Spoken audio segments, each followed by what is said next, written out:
Hola, buenas tardes. Adelante, ¿qué tal? Buenas tardes.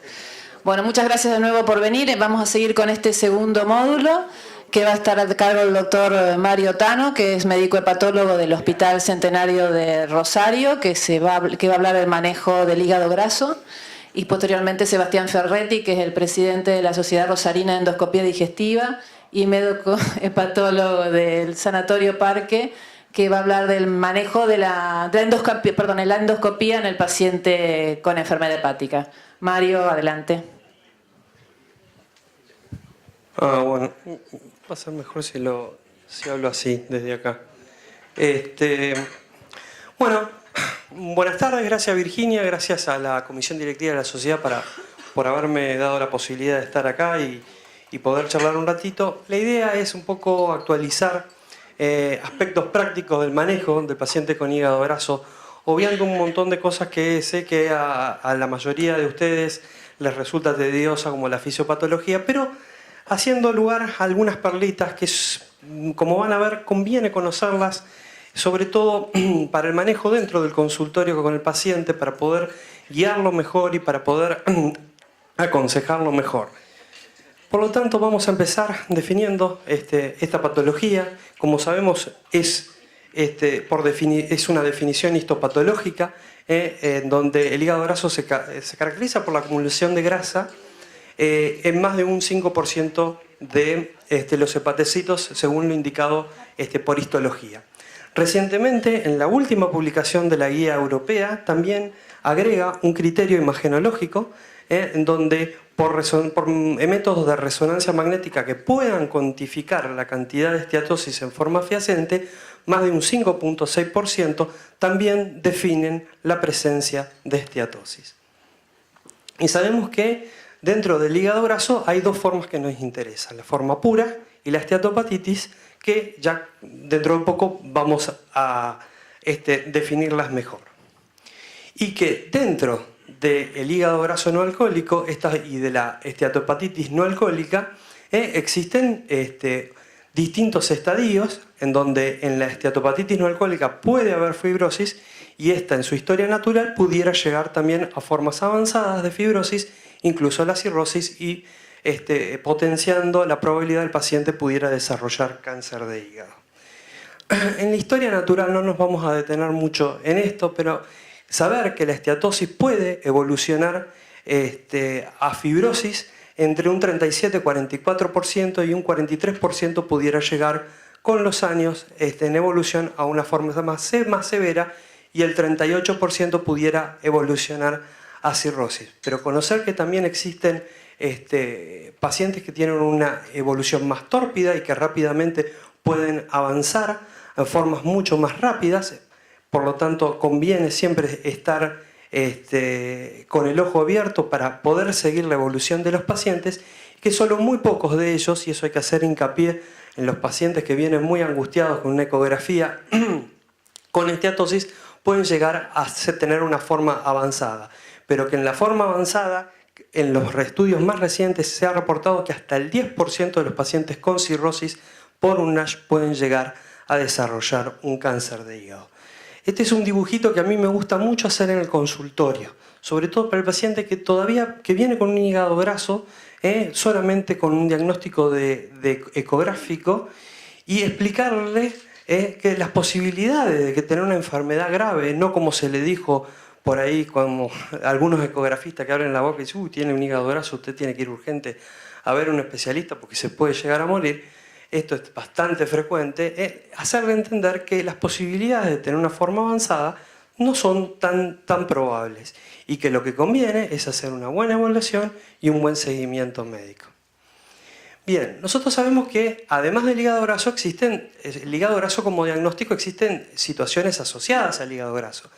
Y el hígado graso no alcohólico, el alcohólico, el síndrome metabólico, que se asocia al ácido graso no alcohólico, y otras formas como el hígado graso asociado a fármacos, la hepatitis C, sobre todo el genotipo 3, la hemocromatosis, la hepatitis autoinmune, la enfermedad celíaca y distintas enfermedades de origen genético pueden asociarse al hígado graso.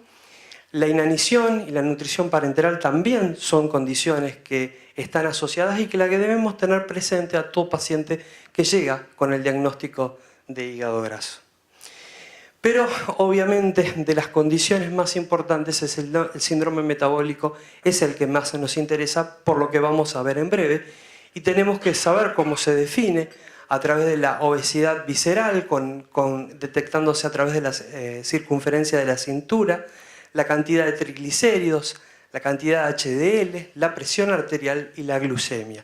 Y es importante que nosotros tengamos esto en mente para poder detectarla y poder diferenciar qué pacientes lo tienen y quiénes no. Y eso es muy importante para definir pronóstico y eventualmente la intensidad del tratamiento que se le proponga al paciente. Entonces, como dijimos, el síndrome metabólico está muy presente en casi todos los pacientes que presentan hígado graso. O sea que cuando nosotros, y no al revés, o sea que cuando un paciente tiene un síndrome metabólico, vayamos a buscar y pesquisar el hígado graso. ¿Cómo diferenciamos? Primero, como dice esta entidad, el hígado graso no alcohólico.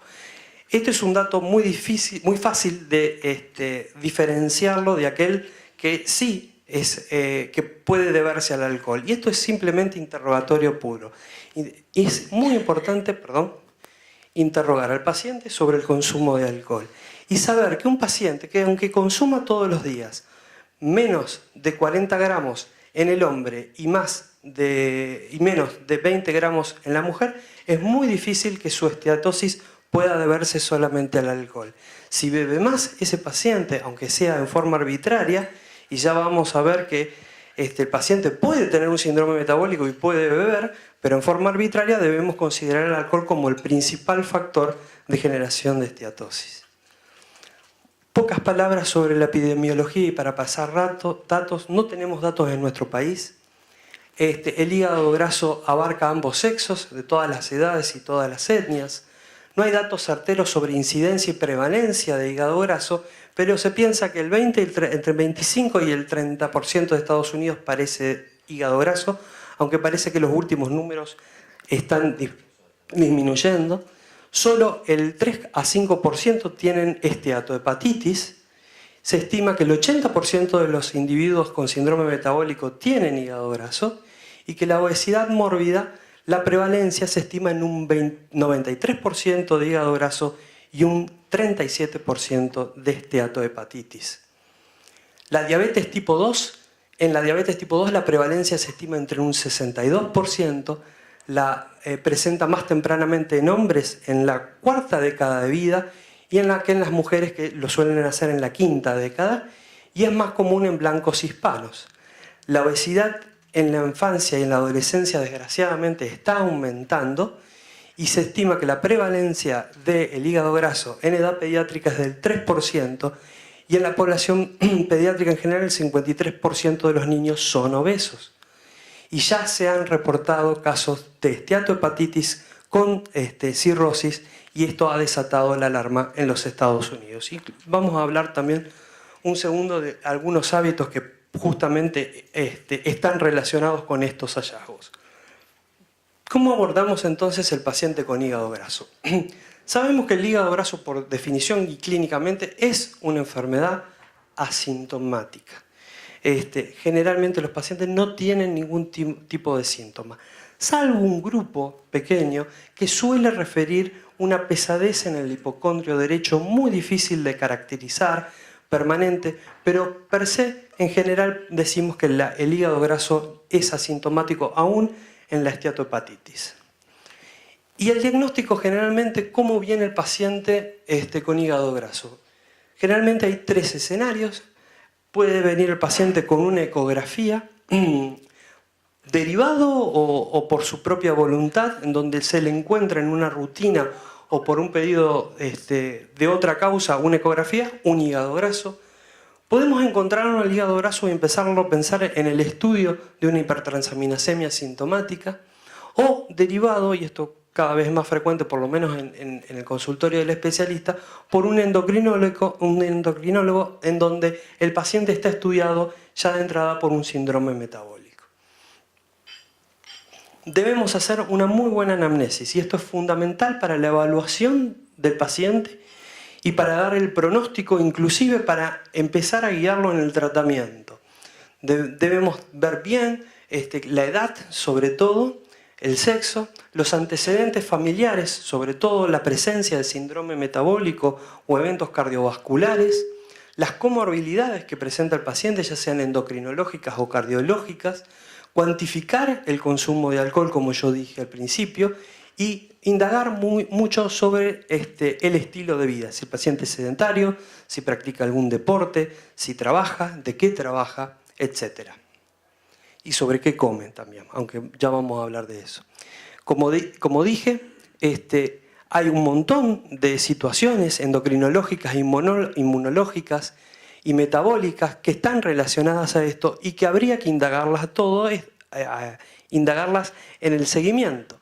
Por lo tanto, ante la sospecha de un hígado graso, en el examen físico también vamos a tener en cuenta el índice de masa corporal, la circunferencia abdominal, vamos a medirle la presión a los pacientes y vamos a buscarle si tienen o no signos de hepatopatía avanzada. En cuanto al laboratorio, es muy importante que todos los pacientes tengan un buen perfil lipídico, que tengan tolerancia a la glucosa o hagan un pedido de OMA si el laboratorio de confianza lo realiza. Indagar hipotiroidismo o hipertiroidismo, a todos pedirles serología viral, test de función hepáticas comunes y descartar la sobrecarga de hierro y otras enfermedades autoinmunes. Y pedirle a todos, obviamente, una ecografía, si el paciente no la tiene aún. Ustedes van a ver que yo soy repetitivo y voy a mencionar en forma redundante